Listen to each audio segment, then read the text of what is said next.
Good morning, YouTube. So a buddy of mine called me up. He works at a lumber mill, and he said that he's got some units of lumber that I could have for free. 2x6 12-foot unit and a 14-foot unit. There's something not right with it, but it's still good enough to build with. But anyway, free lumber's free lumber. I'll take it. And that's probably $2,000 or $3,000 worth of wood I'm getting for free. So it's all in who you know, I say. Anyway, I got the dump trailer hooked up, and we're sitting here at the lumber mill. He's getting his forklift badge, and he's going to get me these units of lumber, and we'll go back to the Chikken Ranch and unload it and do chicken chores and see what else the day has in store for us. So just wanted to give you guys an update, and that's what I'm up to today. We're at the mill waiting to get loaded. I don't know where the units are, but he's getting his forklift badge, and we're gonna go get the wood. So I'll be back in a bit. Well, look at that. My buddy got me 2 units of 2x6s. The top unit is 12 feet and the bottom unit is 14 foot. I got all these for free. Hell of a deal. He used that to put them in there. And they almost fit. I'm just gonna have to ratchet strap my back gate. We got just a smidge long down here. It's a 14-foot trailer, 7x14, I think. But anyway, that's really cool.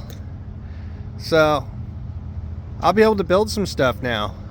Pretty cool. Well, anyway, I'll be back when we get back to the ranch.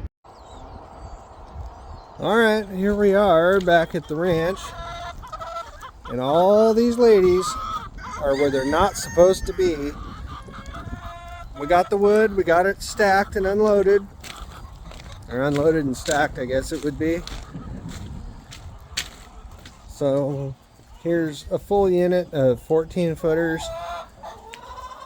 And then a full unit of 12s behind there. Doesn't quite fit in here, but he gave me some wood wrap to put over it to protect it, but it won't be in here all that long. You stinking birds, that was the last of the hay. Now I have to go to the feed store today and get a bale of hay.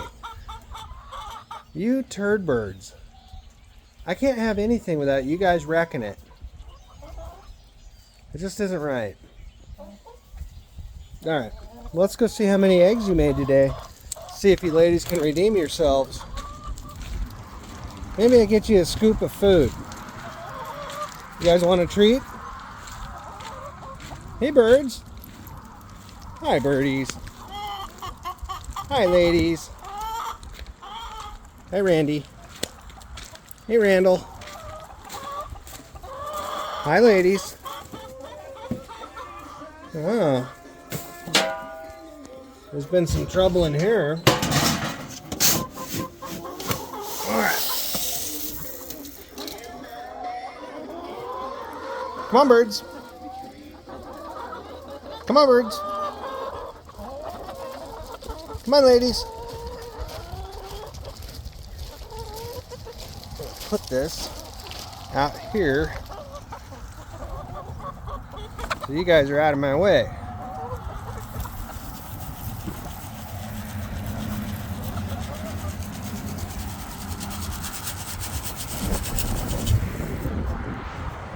There.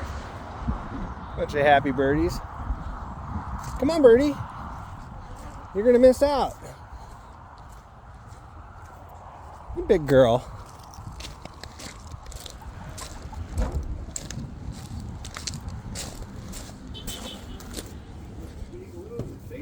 And we'll throw a little bit out front here with some of the stragglers. And see, some of them feel like it's easier to come over here and eat that. Which is fine. That's what it's for. Alright, let's see what's going on. Oh, bunny rabbit, you got no food. Let's get you some food. Hey, Bun Bun. Good bunny.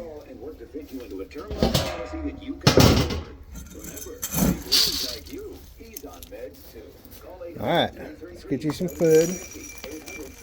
Okay.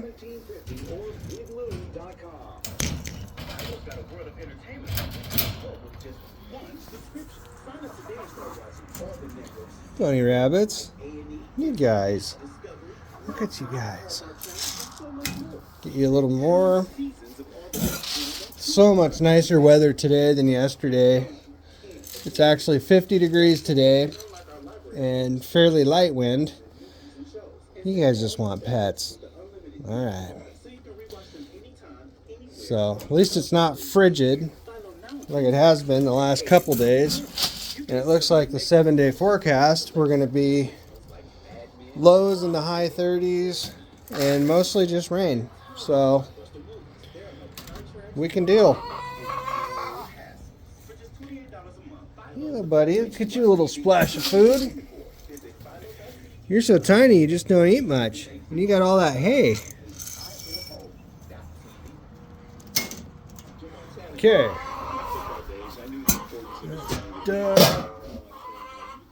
Top off everybody's water. I like to do the birds' waters at the end of the day, unless they need it before then. Otherwise, they just make it so messy. All right, everybody's got water. Let's see what we get for eggs today.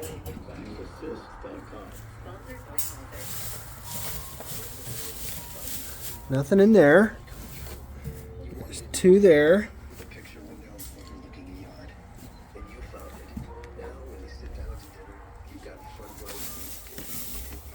Not feel any in here. We got 4 there.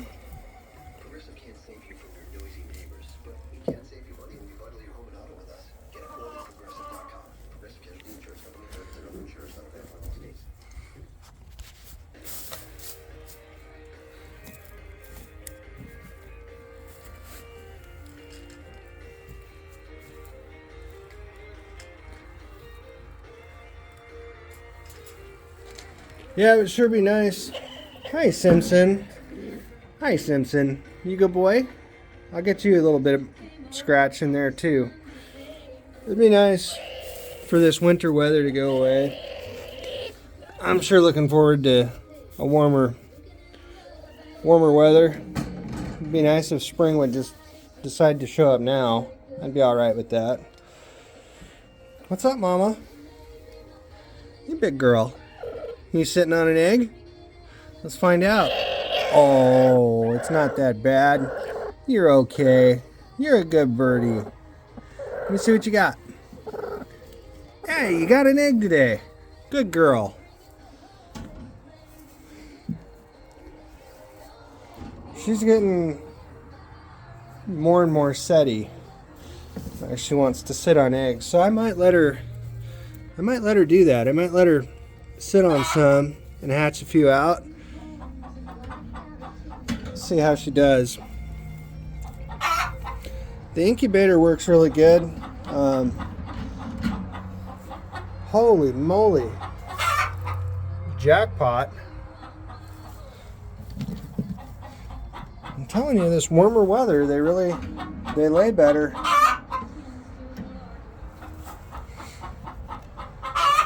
And I really believe that free ranging them as much as you can, I really believe that makes them lay better. And I feel like it's a better quality egg when they can do that.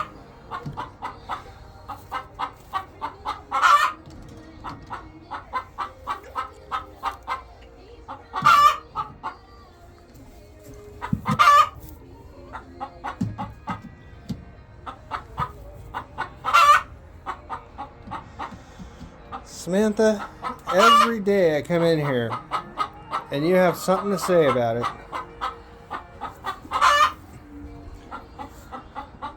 You're the chattiest bird.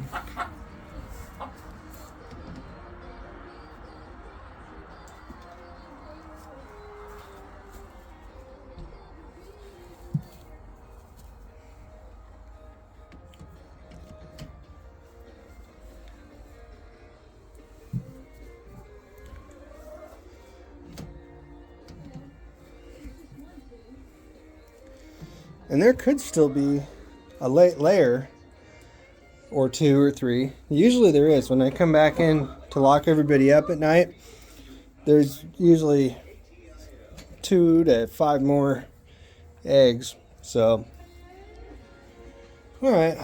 The water looks fairly clean for now, so I'll change that tonight.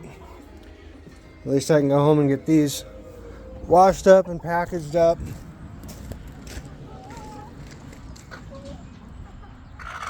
Went to the dump today, got rid of some things, so that was good. It's overcast, but it's warm today. It's at least 48 or 50, and there's a little bit of snow on the mountains to the south of me. Over there, I don't think you'll be able to see them in this. Here, let me see if I can zoom in. Yeah.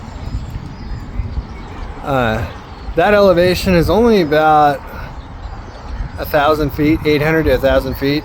I'm pretty well at sea level. Right here, we're about 50 feet above sea level. If that tells you anything. But definitely much warmer. There's still some snow in the ditch over there. We didn't get a lot. Like, it didn't accumulate everywhere except in the ditches and things because it was so windy. The snow was drifting, and it definitely got deeper in some spots to the north the way the wind was blowing. We got a little bit left here, but it's so much warmer today. I can be out in just a sweatshirt, where yesterday I had to have a full-on parka over the top of everything, and that was still cold. And that's just nuts. Being from southern Minnesota, I'm kind of geared for the cold, but it's the moisture here that gets you. It's very humid, even when it's mild, 30 degrees or so, it's 100% humidity. I honestly feel like that makes a really big difference. You bad birds. Bad birds. Get out. You know the deal. Out you go. Move it. Out, out, out. Go play. Go eat some scratch. Go dig around in the dirt, but not in here. I talk to them like they actually listen to me. They don't care what I have to say. No returns. Sold out. Okay, well, let's go get some more eggs cleaned up and boxed up, and we'll bring them back. And maybe we'll try to light that pile today. With this wind, little breeze we have, it's blowing the opposite way, away from my buildings. Maybe I let that burn for a little while. So, all right, well, we'll go get these cleaned up. We'll be back after that.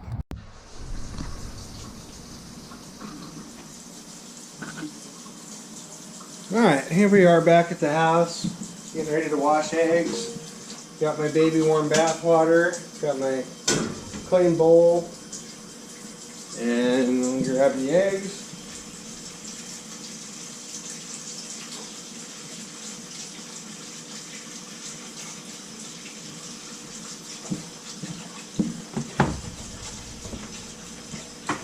Like I've said in past videos, I do the float test. I know a lot of people said that that's an old wives' tale and it's not accurate. I feel like it can't hurt, and if anything, it just kind of pre-soaks the eggs on these days where the ground is a little muddy and the birds make the eggs kind of messy. Pre-soaking them just helps to make them clean easier, and that's never a bad thing. So that's what I do. I'm just checking to see, if I got any floaters or any cracked ones. I never have had a floater, so I tend to agree that this method is not a very good method, but old habits, I can't stop doing it. And like I said, if anything, at least I'm pre-soaking, so it makes cleanup a little bit easier. But feel like we got more eggs today than yesterday, and that's probably the case because yesterday's weather was horrible. It was very cold, icy, stormy, very windy.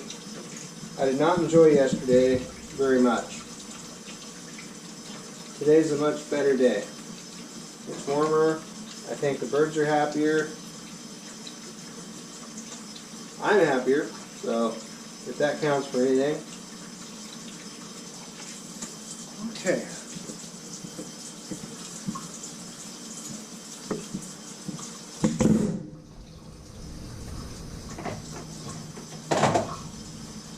Got my Scotch-Brites. These were sanitized last night, yesterday when I finished scrubbing eggs. I always do that, so they're good to go.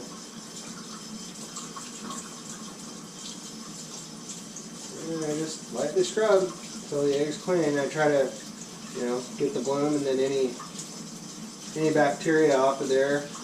And it's well established that the eggs would keep a lot longer, even unrefrigerated, if I didn't scrub the bloom off of there.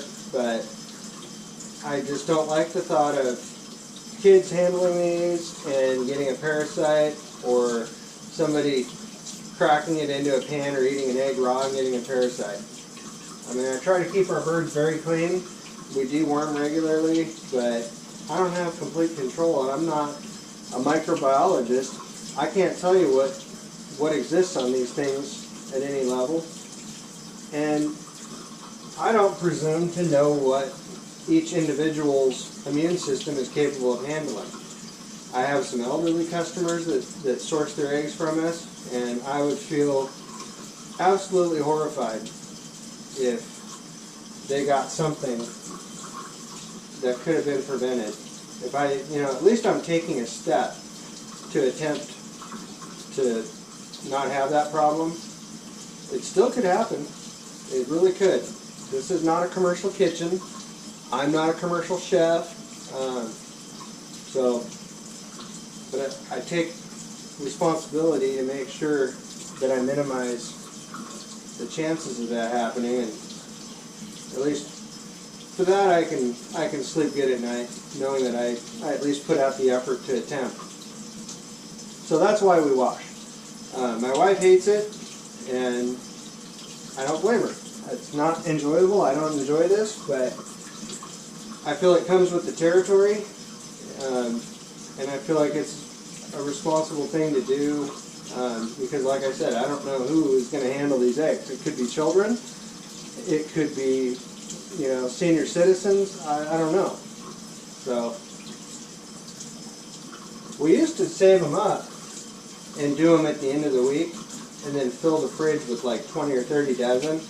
But boy, standing here and washing eggs for 3 or 4 hours really is not fun. It's better to do it every day for 30 minutes, I feel.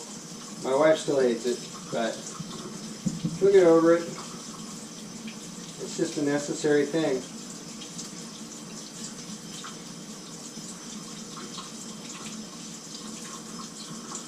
And our customers are aware. We haven't. Oh boy, that was a soft shell. That just blew up right in my hand. Huh. We haven't posted on the egg fridge that our eggs are washed and that they should be refrigerated right away. And some of our customers, we leave it up to them. If they want unwashed eggs, we'll gladly oblige. They can drop us a note in the pay box with their phone number and how many unwashed they would like, and we'll do that for them and give them a call. Like today, if somebody asked for that, I would pull their order out of these eggs before I put them in the water, and then I would let them know, and I'd put their name on them and put them in the fridge, and they can come get them at their leisure. I've only done that once. Most people just prefer their eggs washed. They're going to refrigerate them anyway. And it's not like these are going to sit out for days before they get refrigerated. They're going to go straight into refrigeration. As soon as I'm done washing them, I'll box them up and they go in the fridge.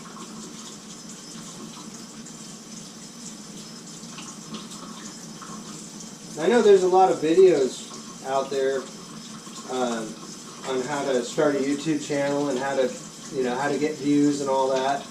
I don't have a lot of time to watch. I'm one of those people that if you tell me how to do something, I can generally do it. So I could use some tips on how to get more views. I've uploaded a couple more videos, and I know they're long. I don't expect people to watch the whole thing, but it's just my day-to-day stuff.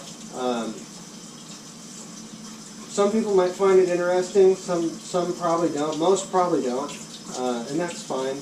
I don't mind. I'm not doing this to get rich or anything like that. I'm doing it because I really enjoy this lifestyle in this community where we live. Extremely rural, and everything around here is farm oriented. I mean, it just is.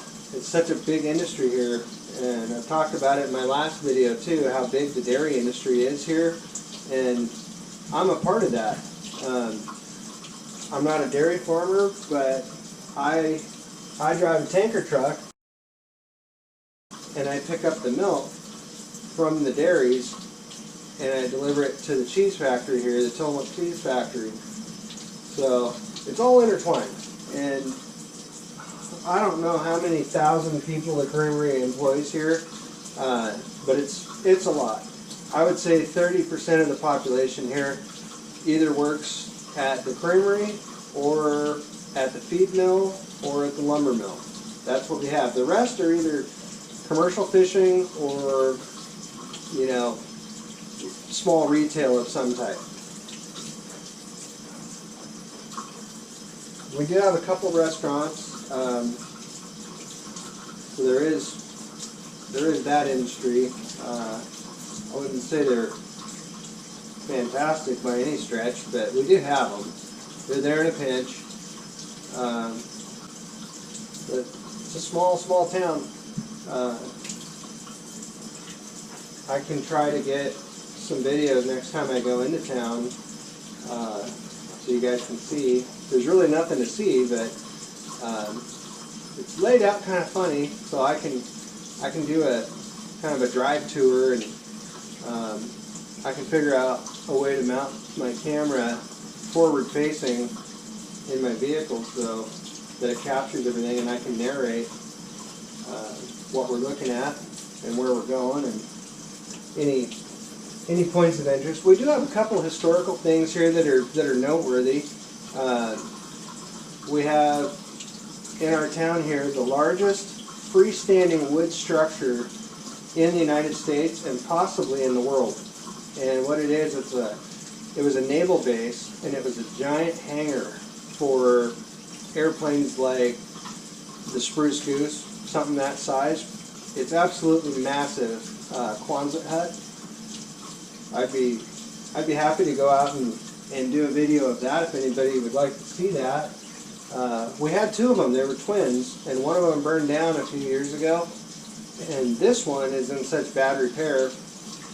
The Port of Tillamook has done a very, very bad job of managing their funding and keeping up with this old building, and it leaks big time. All the roofing is rusted through. It's got holes all over. It's starting to get a lot of rot up in the timbers.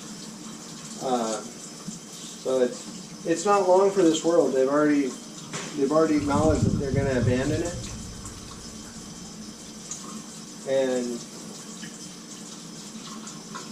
I don't know what to feel about that. I mean, it's stupid.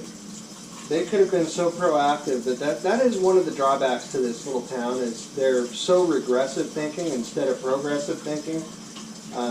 They're absolutely against any change. They're absolutely against any forward thinking and any type of commerce that's not directly related to dairy. It's a bunch of little old men that control the board of directors for this town. And they just don't want any change. They really don't. I listened in on one of the monthly meetings on the radio one day, and it was mentioned that we have funding earmarked for tourism. And one of these old timers pipes up and said, "We're not a tourist town." And they said, "Right, but we have this money set aside for tourism. We should be doing something with it." And again, he bellered, "We are not a tourist town. We have a major highway that intersects with the only coastal highway that runs north and south. So people that come from Portland and surrounding areas to come to the Central Oregon coast, they're coming through here whether you want them to or not. So my question is, since they're already coming through, they're already utilizing our services. When they have accidents, they're tying up our first responders. When they, fall ill, they're in our hospitals, blah, blah, blah. So they're already here using our services, and they're coming through here whether we want them to or not. We're getting the traffic, we're getting the accidents, we're getting all of that. Why are we not capturing some of those tourist dollars that come through here? I'm not saying we have to make this like, some type of mecca for everybody, but certainly the people here, a lot of the people here make their money on tourism. The Tillamook Cheese Factory is extremely geared towards tourism, and that is how it grew, and that's one of the ways that it makes the money that it does. It receives over 1 million visitors a year. And it's set up as a self-guided tour that you can go through the factory and you can see from farm to finished product how it happens, how it works. You can learn about the dairy industry on these self-guided tours. They have it set up more as an interpretive center with viewing platforms throughout the factory that you can watch the workers work on the cheese and on the assembly lines and all that. So if that's good for tourism and that works, why are we stopping there? Why are we so against more tourism? And the other side of that coin is we don't have anything here for the young people in this town. There's such a high rate of alcohol and drug abuse in this town, and it's because there's nothing to do. Unless you want to go out and roll hay bales or, smash mailboxes or something like that, there's nothing to do. Nothing constructive and nothing good. Nothing to engage these young people. Unfortunately, all they see is their parents' behavior, which is not the best around here. People are heavy drinkers, and you see it every Thursday and Friday at 5 o'clock if you go to any of the convenience stores. It's just pickup truck after pickup truck after pickup truck coming in from logging or wherever and buying cases of beer for the weekend. That's, so when these kids get 18, 19 years old, they want to be just like their dad. And that's what they see him do, so that's the path they follow. And it's pretty unfortunate. We do have a bowling alley, but we don't have anything like, not that I'm advocating that we should have an arcade and that kids should be engaged in arcade games, but when I was growing up, there was, you could find something to do. There was places to go. Of course, we didn't have cell phones and all that, so if you wanted to find your friends, you had to go look for them. And we would all just run around throughout the day. We'd go to each other's houses, or we had tree forts, and we had our rounds, but we were outside. Bicycles, rollerblades. We played a lot of street hockey, baseball, sports. That was kind of a big one. And we do have that here. The kids here are engaged in sports. Baseball, football, softball, wrestling. Our Cheesemakers football team, the high school football team, has done very well. And same with the wrestling team. They've done extremely well at the state level. We do have a lot of FFA and 4-H, so that keeps some kids occupied, but it's not for everyone. And that was one of the reasons that my wife was raising so many rabbits and show rabbits, was to be able to offer some of these kids here that don't live on a farm that couldn't have a pig or a cow for 4-H or FFA, they could have a small animal like a rabbit, which is easier to keep in an apartment type setting. And over the last 5 or 6 years, we've probably placed close to 50 rabbits, I would say.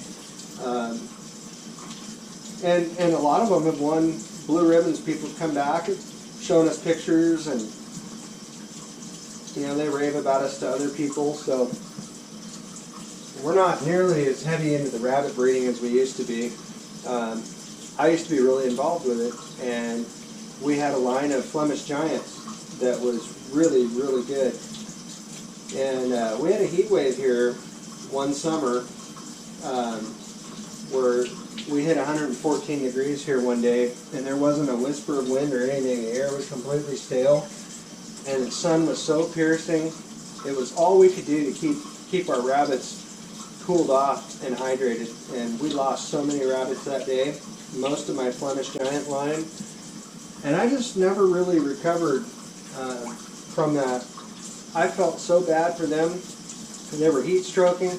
I was right out there with them. I had tubs of cold water. I was submerging the rabbits up to their ears. I was wetting their ears, and I couldn't keep up. We had over 150 rabbits at the time, and by the time I'd get to the last rabbit, the first ones were already dry and back towards heat stroke again. And my wife wasn't able to handle that heat, so she would come out for a few minutes, help, and then she had to get back in the cool, which we didn't have air conditioning at the time either, so we kept the house closed up and we had box fans. But the house inside was still in the high 80s. But outside it was 112 or 114, and I just stayed out there and kept trying to wet those rabbits down, and I was willing to die right along with them. I felt so bad for them. I wanted to bring them inside or get them in the garage on the cool concrete, but even in there, our garage was not insulated. It was blistering hot inside of that garage, and I felt like that would have been even worse. So what I ended up doing was putting pens together in the yard that snap together child barriers, and I was just putting the rabbits in those pens, and I set the yard sprinkler up and was letting it just rain on them. And I figured they're probably so hot that they're not even going to bother to fight with each other. And if I see anybody acting up, I could deal with it at the moment that I see it. And nobody did. Everybody got along. But I still lost a lot of my breeding stock that I'd worked really hard and pedigreed. Some of those pedigrees were 7 generations long. And I just felt like it wasn't fair to the animals, and so I just let it go. There was a person that was coming and buying Flemish Giants from us for a family pet, and he wondered if I might be interested in selling the entire operation to him, and he could take over, and I could help, offer guidance in that way. And I talked it over with my wife, and I told her I would like to do that. I'd like to just be done with it and let him take it over. And so we agreed, and we came up with a price, and he agreed to the price, and he bought us out all the cages and hutches and all the remaining breeding stock. And I helped him get set up, and he wasn't able to get any breedings. He would get 1 or 2 breedings, but he'd lose the litter. And that's common with Flemish. They're not the easiest, and they're not the best moms. You really have to know what you're doing to have success with those big rabbits. But I also had Champagne d'Argent for show, and all of our rabbits were for show. None of them were for me. That's pretty good. Out of all those eggs, I only lost 1. I'm happy with that. Yeah, all of our rabbits were for show. We didn't do any for me. We had, at one time, we had Flemish Giants, Champagne d'Argents, Rex, Mini Rex, Netherland Dwarf, Lionhead, Holland Lop. I think I'm forgetting maybe one more breed. Yeah, we had a lot. I think at our fullest we had hutch and cage capacity for 154, and I think we were full. I have more fun with chickens and ducks now. I think they're more interactive. Rabbits certainly can be. I got to the point with rabbits where I was even able to potty train them. I figured out how to potty train them so people could get them house ready. People really seem to like that idea. They were responsive to that. But all in all, I don't miss it. It was a neat chapter, but I'm pretty happy it's over. I'm glad that I don't have that responsibility anymore. You have to make sure that they all get outside time, out of the cage every day, 6 to 8 hours a day, so they don't get sore hops, and there's just a lot that goes into it. I don't miss it. At the time, I couldn't, I wouldn't want to do anything else. I was so deeply engrossed into it, but now that I've been away from it for a while, I see how time-consuming it really was. And like the chickens, I can go let them out in the morning and top off their waters, and they're self-sufficient. I can go play for a day. I can go do something or go somewhere. Even overnight, I can, their door's automatic, and they'll put themselves away. I have enough people around here that I can pay, a couple of kids, to come over and make sure that they're all in and closed up. And so I didn't have that luxury when we had all those rabbits. We couldn't go away. There was nobody that was willing to come over and take care of that many rabbits and spend all day with all those rabbits. So I'm looking forward to the next chapter with this chicken ranch. I really want to grow this chicken farm and see if I can get a successful YouTube channel going and get some engagement. I don't know everything, and I can learn from others, and maybe some others starting out can learn from me. Right now we're just kind of small timers. I think we have 50 or 60 chickens, and we have another 50, close to 50 in the brooder right now, and we plan to be hatching through late summer into fall, and we're hoping to offer either ready to lay birds or feathered out,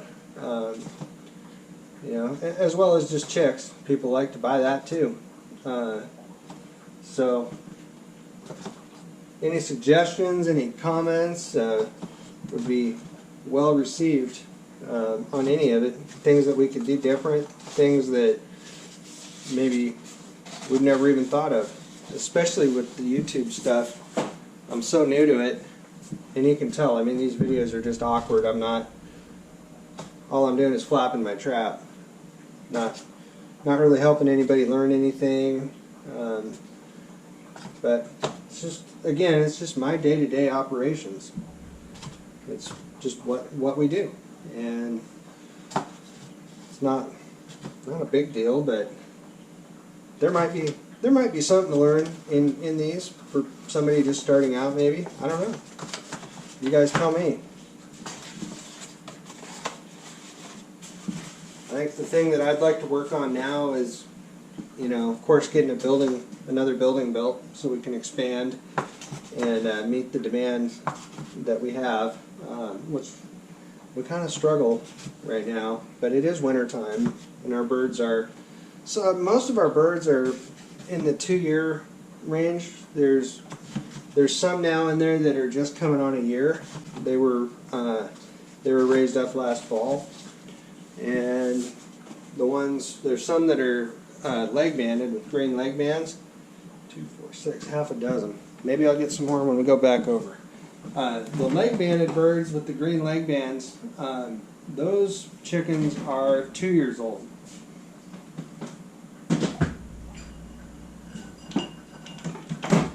Not that there's anything wrong with that. They're fine. They're still producing, and I want them to live out their best life as long as they want to be there. However their natural course of life goes, that's what I want them to do. I don't want to look at it as, oh, they're no longer producing a high number of eggs, they need to go. I don't feel that way. I would still keep them as pets, and like I was telling my wife last night, even if this isn't successful, which I don't really care if it is or isn't, this whole thing, we would still have all these chickens because that's just the kind of people we are. That's how I am. I just love them. They're so much fun. Well, anyway, these eggs are now boxed up and ready to go back over. So, oh yeah, here's one of the incubators. These eggs are going to hatch. I believe there's 5 days left on these. 6. So tonight around midnight, it will roll to 5 days. So in the next 5 days, we'll have chicks hatching in there. And there's 2, 4, 6, 8, 10, 12. There's about a dozen eggs in there.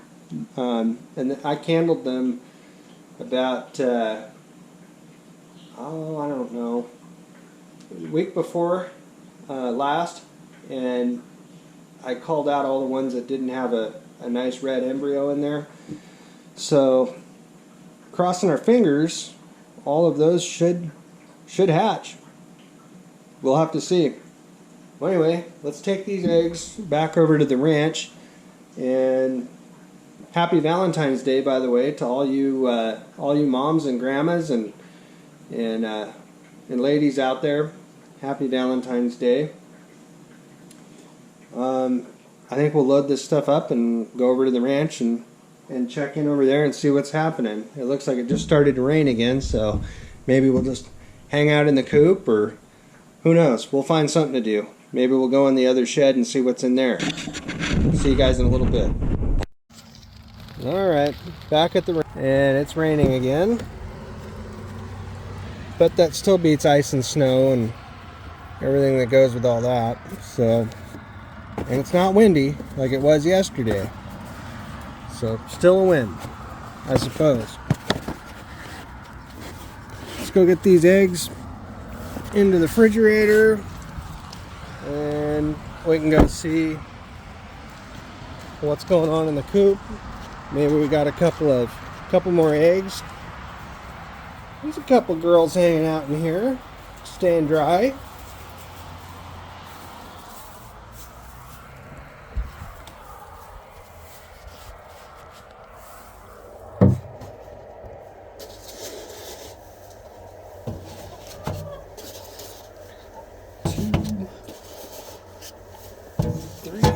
And 4.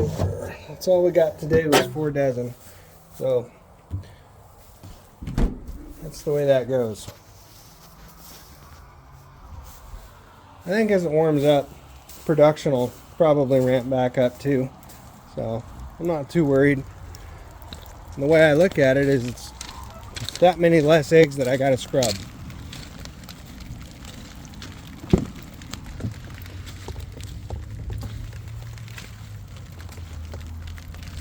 Oh, there's sleet or something in this rain. Maybe it's a little cooler today than I thought. It just doesn't feel like it because we don't have the wind.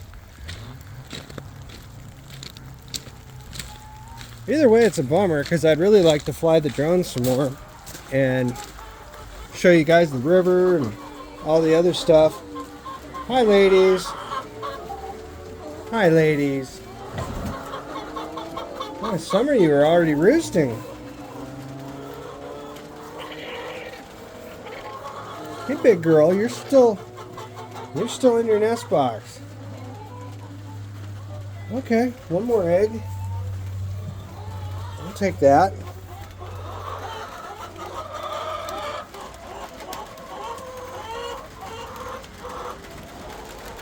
Huh. Okay, that's it. One more egg. Well, that's better than a poke in the eye with a sharp stick, I guess.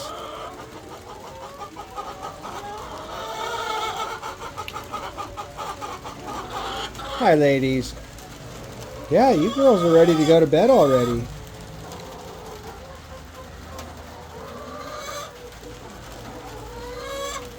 This bird up here, this darker one, not that one that just flew, but that bird right there, she is a cross. It happened accidentally in here. She's a cross between an Araucana and a gold-laced Wyandotte. She's very skittish, not friendly, but she's a good layer, and she gets along with everybody for the most part. So she went undetected for a long time, and then one day I was cleaning out the coop, and she came running out from behind the feed cans here. And one of Laura's favorite birds is this big, huge cochin, comes waddling out from behind there. And she had sat on a clutch of eggs back there, and we had a rooster in our presence, and we didn't know that. And not long after I discovered that bird, I found the rooster and got him out of the hen house. So I just thought it's kind of weird how nature works that way. And it's a funny looking bird, and I always kind of noticed her running around with the other chickens and how small and fast and fleeting she was, like she wanted to be undiscovered. And I thought that was a small chicken compared to the rest of them, and then over time she's gotten normal sized. But it's funny how that kind of stuff can happen. Well, it's just raining again. Not a whole lot we can do today, so I think I'll probably just fill up their waters, and most of them are coming in, so we might just call that a day. And I'm probably going to do some kind of Valentine's thing this evening for my wife when she gets home from work, and maybe watch a hockey game or something. I think it's Four Nations face-off tonight. USA and is it USA and Finland or USA and Canada? So I'll probably watch that. Tomorrow's a new day.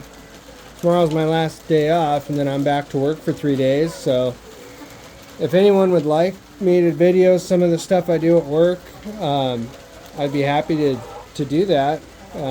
Or if anybody sees this video and would like me to go do a driving tour of the town I live in tomorrow and show you some of the landmarks that we have, I could do that. I could probably even make a video of the Tillamook Cheese Factory and go out to the naval base and get the blimp hangar in there and do a little tour of this area.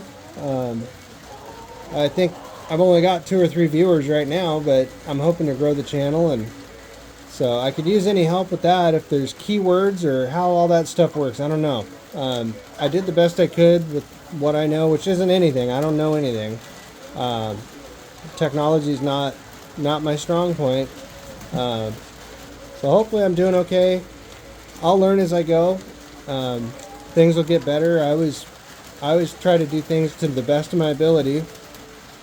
So hopefully you guys will bear with me, and I hope that this channel will grow, and I hope that people find this content entertaining and useful, because I actually have been having a pretty good time making it and talking about this stuff. Even some of my family and friends don't even know really what a day-to-day looks like for us over here. And I mean, you guys aren't even really seeing it in the full context either. There's a lot of, little fix-it stuff here and there. I got to run to the store for, plumbing parts, or, a water broke and we got to go get a new water or a feeder, or, sometimes I just have to run and get hay or supplemental feed. If the weather's going to be horrible and the birds aren't going to be out free-ranging, they rely on their supplemental feed. So that's something we could do. We could go look in the other barn quick while it's daylight, and I'll show you what's in there. That is another project that I really want to get to sooner than later. It's in really bad shape. All the corner posts are pretty much rotten off at the base, and the building, I don't know how it's still standing, even with the winds that we had yesterday. It baffles me. That's my handiwork right there.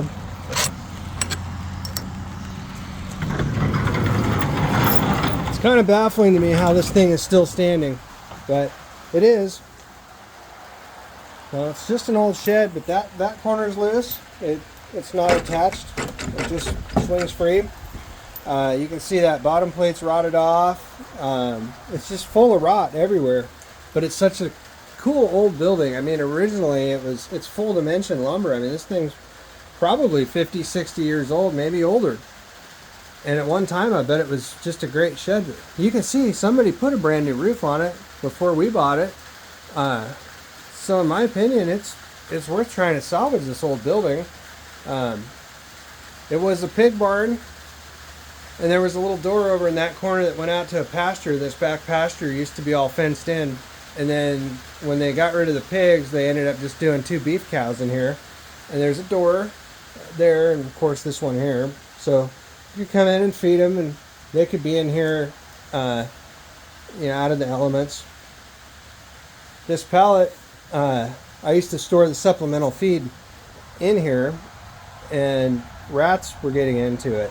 So I figured if I put some pipe bases on a pallet and got it up off the ground, that the rats couldn't climb on it, maybe things would go better. And so far it looks like it's working. Well, I'm happy about that. We got the John Deere Rider in here. That's a good running little mower. I got some fuel cans. That's another project that I want to do. I have a really bad shoulder, so I need to figure out a way to get bulk fuel into that old oil tank that I saved from the house. I want to build a rack or a frame and get it up in the air and plumb it with a fuel nozzle, so I can have off-road diesel delivered, and they could put 40 or 60 gallons in there, and that would last me all summer.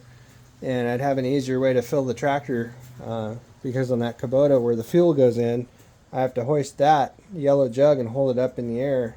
And when it's full, it's 6 gallons. I'm not a small person, but it's pretty hard on my bad shoulder. So, and then I sometimes spill and make a mess, and I don't like that.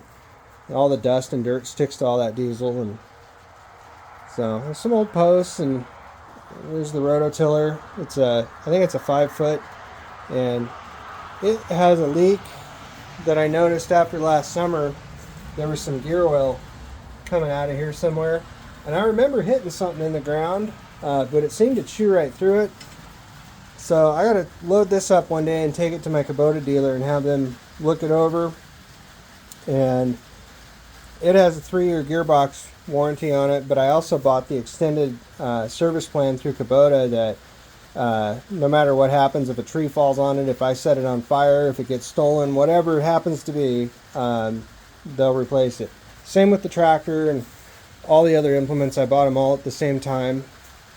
This thing here for the tractor, this is one of the greatest things ever. If you have a quick hitch set up on your tractor, being able to hook a trailer ball on there is so cool. I used my dump trailer and I made my dump trailer wireless. It was like a $30 kit on Amazon, or $20 for a wireless winch control kit, and I just wired it in to my dump trailer, and it works flawlessly. So I hooked that up to the tractor, and I was able to pull the dump trailer around with the tractor and do some of the brush work that I was doing, as well as when I was taking out fences and stuff like that. And I could drive it over to the burn pile and dump. So that was pretty handy to have. So anybody that's got one of these smaller medium tractors, I really recommend getting one of those iMatch quick hitch or whatever it's called, and then this quick hitch trailer receiver attachment. It's been handy for me. this rototiller works good. I don't know what I did to it, but if it wasn't abused, I think it'd be fine. Maybe, I don't know, maybe it's not abused. Maybe it's just a loose plug or something. I haven't checked it out. Since I have the service plan and the warranty, I'm going to let them handle it. The older I get, the less I just want to deal with stuff like that. I want to use it, and that's about it. We got some of the stuff we don't use very often anymore back in here, some spare chicken stuff. We've tried a few different feeders over the years, and those silo style bin feeders are by far the best. These hanging wall feeders are a runner up. These are great, except they'll peck things out of them and make a mess on the ground. If there's something in there that they really like and something else that they don't really like, they make a mess, and then you get mice and rats in there. And I don't like them to waste any feed. And like I said, the feed that we feed in there is supplemental anyway. It's not their main source of food. Here we've got some spare, we call them rabbit cages. They're obviously dog kennels, but we use them for rabbits. Sometimes if we have a broody hen, I'll put her in there for 2 or 3 days in one of these in the coop, and that'll break her the broodiness. I know a lot of people have said, well, you could use frozen peas or cold packs under them to cool them down and break the broody cycle. I don't have very many broody hens anymore. When we had like black Jersey Giants, they go broody really often, it seems. It doesn't, I don't know, the heritage breed birds just don't seem to go broody nearly. Well, maybe I have it backwards. Maybe the heritage do seem to go broody more, and the hatchery designed ones for egg production, maybe they go less broody. I don't remember what it is, but that's how I was able to break the broody cycle, is by putting them in a cage, so they couldn't go in a nest box, for 3 or 4 days with food and water in their cage, and you let them out and they run outside and go back to being a chicken, and 8 or 10 weeks later they'll set again. And sometimes you have to do it a couple of times in a year, but yeah, not a lot to this place. It's just leaning, and it's just old. Everything's sagging, and it was all nailed together, which is fine. It's been a good building method for a long time, but this building just needs help. I need to take the time to clean it out, so I need another building first. It's more of a priority, and then I'll work on this one. I want to say sooner than later, but more than likely I'm not going to get to this project until middle to end of summer. That's just the way it goes for me. There's so many other things I need to be doing. That lean-to where Randy lives is in pretty bad shape, but fortunately it's very simple framing under there. Once the bad weather passes and it warms up a bit and we're out of storm season, I can take all these temporary paneling off of there and open that back up. It's all wire, chicken wire underneath there anyway, but I can take those plywood panels off, and I can reframe all that. That'd be probably a decent half-day project, and put some new roofing metal up. And I want to get the coop painted, and then all the roofing on the longer side there needs to be replaced. And there's several bad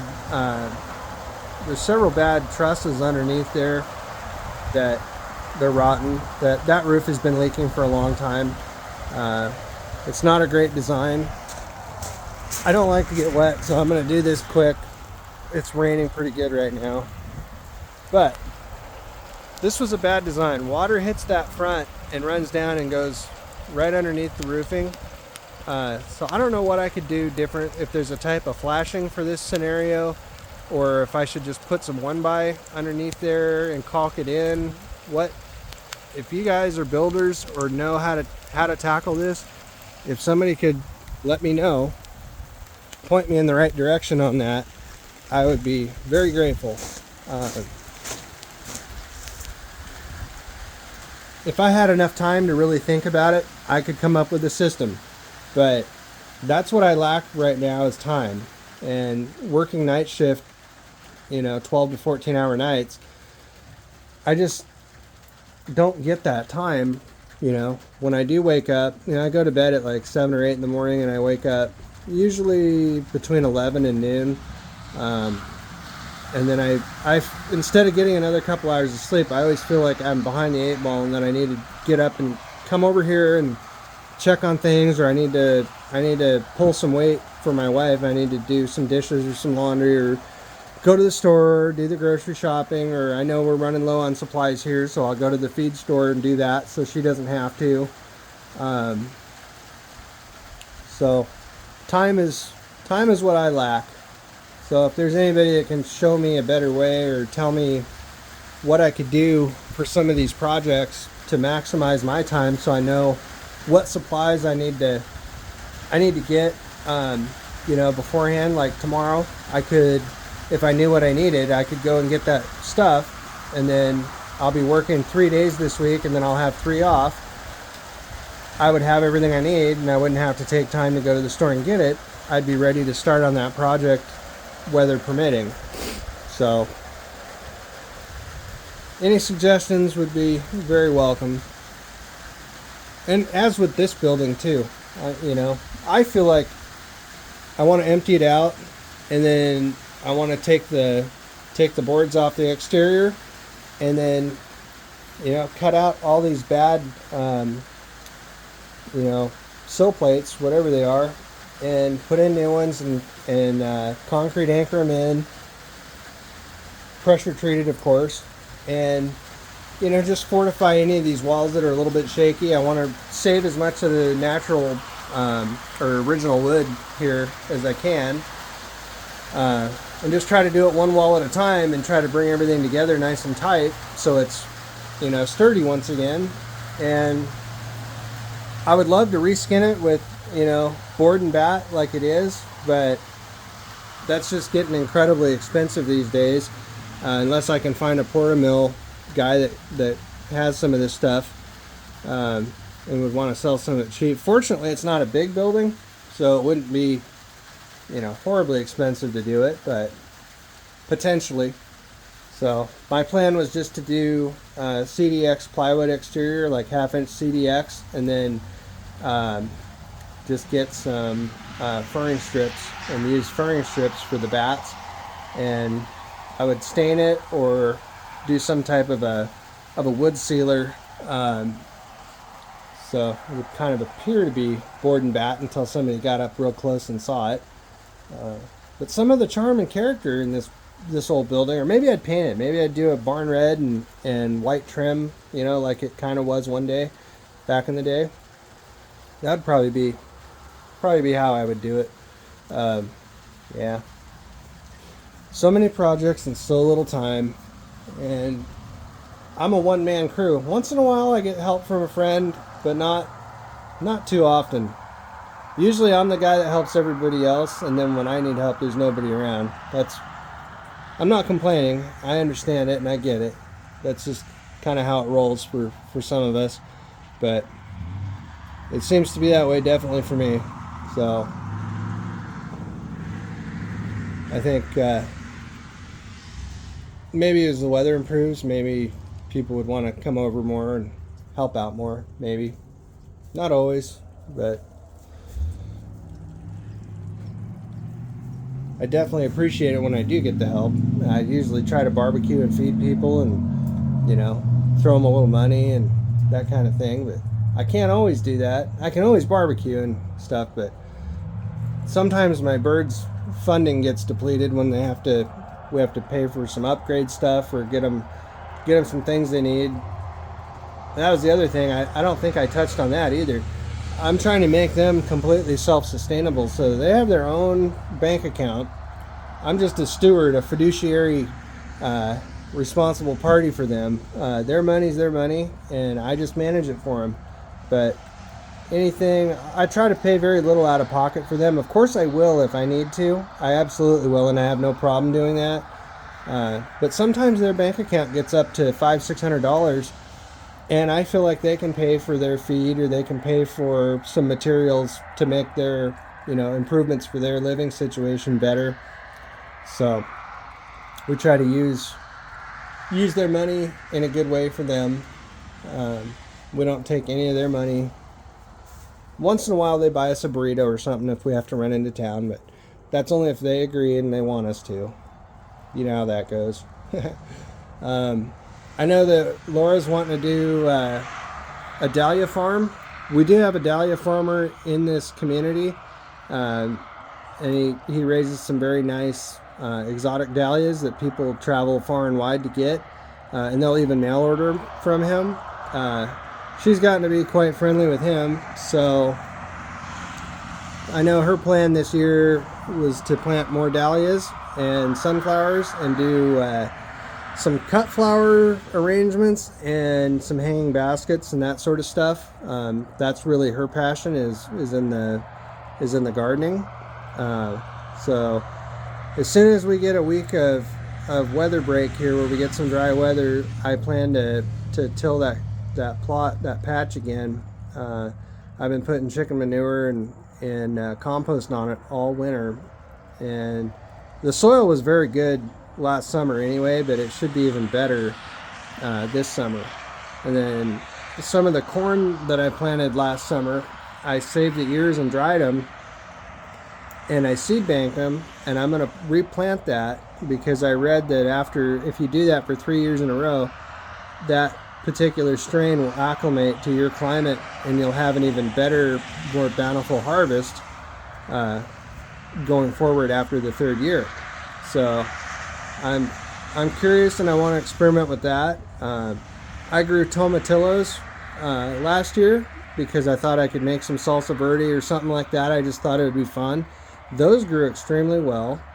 I was really impressed with those. My peppers, I grew Anaheims, poblanos, jalapenos, and ghost peppers. I didn't get any ghost peppers, not one, but I got so many Anaheims, serranos, and jalapenos. It was crazy. I actually harvested the seeds from those too and seed banked those to run those again this year. And then we planted sunflowers, giant sunflowers, and a mixed variety of sunflowers around the perimeter of 3 sides of this so people would see it from the highway and from the other direction. So you kind of see it from either direction if you were traveling east or west. It looked really nice. It was beautiful. I wish I would have got pictures of it. But back then we weren't thinking about, doing a YouTube channel. I just didn't think anybody would really be that interested in what was going on here in this old place. But the more I think about it and the more I watch YouTube, I'm seeing that there's a lot of these channels of people doing a lot of the same or similar thing, and people are very engaged. I look in their comments and I see how many viewers they have, and I'm thinking, wow, I mean, people are interested. So I might as well, maybe people would like this old farm or like to see these chickens or like to see that old house, and maybe they want to watch the transformations and the projects that we have coming up, and just, basically watch us, make mistakes and learn from them. I think that's the best way to summarize it. Well, here it goes with the rain again, so I think I'm going to end the video here, and there's really not anything more going on. The only other thing I was going to do is maybe scoop up some of that loose hay in the tractor and go fling it out there in the yard and let it kind of water in and break down a bit. I was going to go to the feed store and get a couple bales of hay, but I'm not going to do that with this weather. That might be a tomorrow thing. So I think I'll just end the video here, and happy Valentine's Day to all the moms and all the ladies out there.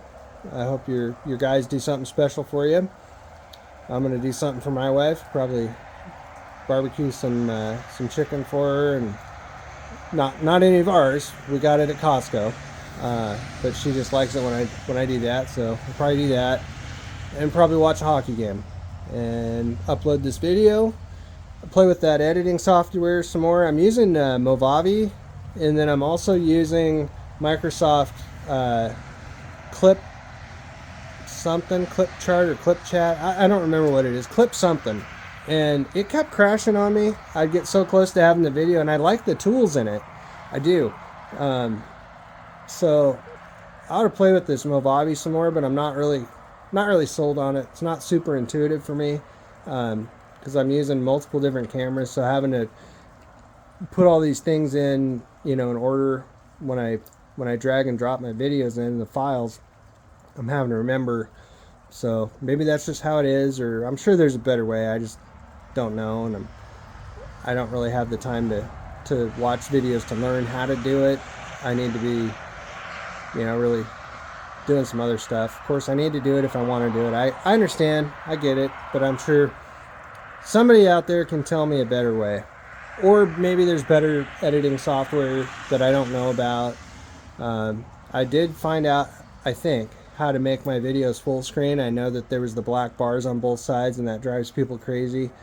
I used to know how to get around that, but since that's been like 4 or 5 years since I made videos. So our other channel, you can go look if you're interested, is Trask River Rabbitry. We have a few rabbit videos on there, not many. I think there's maybe 6, but there's a pretty decent following of people on that channel, but it's been dormant for a while.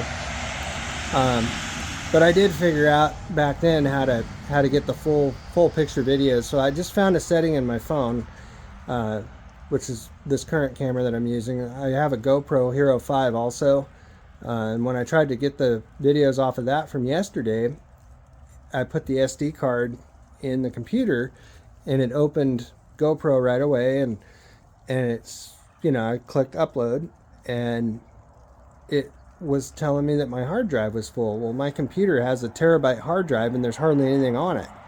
So I don't know how it could be full and what the issue is. I had to go to my backup hard drive, and it accepted them that way, which is fine. I was able to make the video, and I just had to remember that stuff was in multiple places. So I'm not very organized when it comes to the computer, and I don't know. I set up 2 files in my computer: incoming videos, which would be these raw videos that I'm making now. So when I go home and plug the phone into the computer, I can put the raw videos into that incoming videos folder. And then I have outgoing, a folder named outgoing, which is the edited and ready to upload ones when I'm done. So I don't know any better way. That's just my way, I guess. You could call me a simpleton or an idiot. I wouldn't take offense to either one. I never claimed to be the smartest person in the room by any means. I wouldn't even claim to be a smart person. I'm a truck driver. I'm just more of a doer. I never grew up around this technology. I was always from a young age, just a worker. I mean, I had my first job, I think, when I was 14 or 15 years old, doing odds and ends under the table, sweeping a warehouse, electrical contracting warehouse, and I'd roll up wire on spools and keep things organized. I'd get parts pulled for the electricians for service work the next day, small parts, if they were going to do an outlet or something like that at somebody's house. There would be a list of materials that the estimator that looked at the job estimated to be in there, and I would go round those up. Some 1/2-inch sticks of conduit, some 1/2-inch fittings, 2-gang box, a plug, and a blank cover or whatever. And that was my first job. And my second job after that summer, I went back to school, and the next summer they had already hired somebody again for that place. So I found a job at a place closer to where I lived that I could ride my bike to, and it was just on a whim. There was this tractor repair shop, and he had a lot of old tractors out there, and I rode in there one day, and he asked me how I was doing, and I said good, and he said, what can I help you with? And I said, I was wondering if you need any help this summer. I need a job. And he looked right at me and he said, I'll give you a job. You know why? And I said, no. And he said, I'll give you a job because you're wearing boots and you don't have long hair. And he was an old timer. This guy was the real deal. He didn't like any of the modern, hippie era kind of thing. That didn't sit with him. But I was wearing a flannel shirt, jeans, I had work boots or cowboy boots, I can't remember, and a baseball cap, and I didn't have long hair. I had a crew cut at the time, and it was summertime, so I like to stay as cool as I could, and so a crew cut worked pretty good for me. But that's why he gave me the job. And so I would just, mainly clean the shop, but he let me do a little bit of wrenching on some of the tractors, and he spent time with me and taught me some things. And but I've always been a worker. And then after that, a fencing company, and I like to be outside and build fences and decks. That was fun. But long term, it really wasn't for me. I did some commercial fishing for some years. I deckhanded on some charter boats, and then I went back to work at an electrical contractor doing solar system installations. I don't necessarily believe in it. I'm neither here nor there on it. If people want to spend money on it, it does work. But in our climate where we live in Western Oregon, it's just not a great thing. It's not efficient enough, in my opinion. There's better options out there, and I'm not convinced that all the energy and stuff that it takes to make those and distribute them nationwide or even worldwide, that they will ever offset the amount of energy it took to create them. Kind of the same thing with the battery cars. I mean, it's a nifty idea for people that live in the city, but it could never work here. We're so far away from everything, and it just isn't for me. But I did that for years, and I learned the industry, and I learned all about that stuff, and I designed some of the systems, and I installed some of them, and did that for a while. And then I was a Cornwell tool dealer for a while. I had a Cornwell tool truck, just like you'd see Snap-on or Mac or Matco. I was an independent. I owned my truck, and I owned all the inventory on it, and I had a route, and I would drive around and sell tools, and that was a fun job. I really enjoyed it, interacting with all the people. And I thought at that time about starting a YouTube channel on my Cornwell truck, but there's already a couple of dealers doing that, so I decided not to do that. And let's see, after that, I decided, well, we were going to move. We were going to move to South Dakota, and right about that time that I sold my Cornwell business, and we were set to move that September. This was back in like 2021, somewhere in there. My wife's mom, who lives in Central Oregon, was diagnosed with dementia.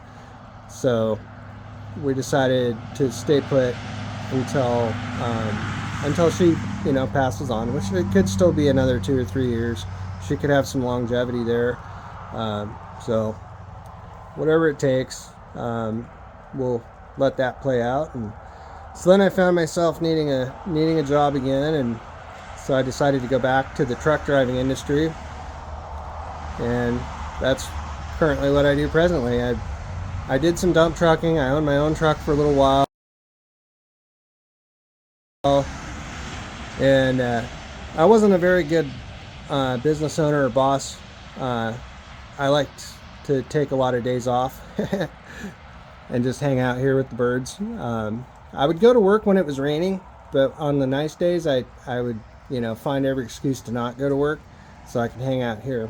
And it's not that we needed the money that bad or anything like that. I think it wasn't fair to my wife when she would go to work every day, and I got to pick and choose when I would go to work and when I wouldn't.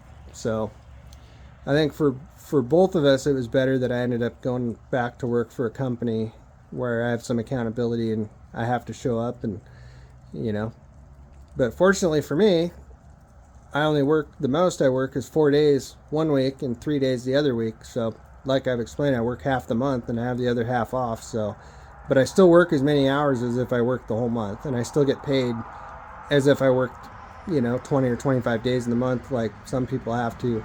I just get all my hours in less days.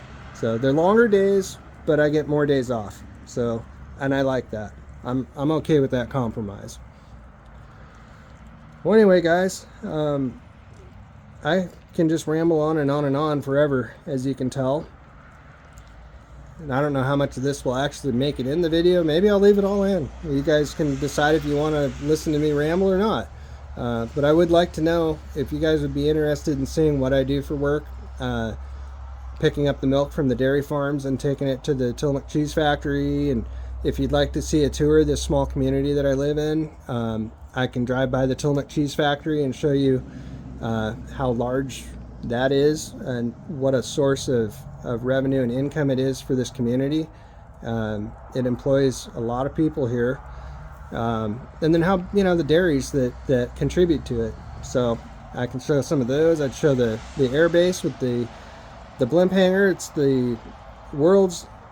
it's either the largest freestanding wooden structure in the United States and possibly in the world. I don't remember exactly. I know it's one of those two. It's either the largest freestanding wooden structure in the USA or in the world. And it's very impressive. It's a big, big, big building. I'd be happy to show that. I could do a little, it's about 10 minutes away from me. I could drive over there and do a video of the base and that building. And so let me know. Like, share, subscribe, all that stuff that people always say. Help me grow this. I'd really appreciate it. So thank you guys, and I'll catch you probably tomorrow.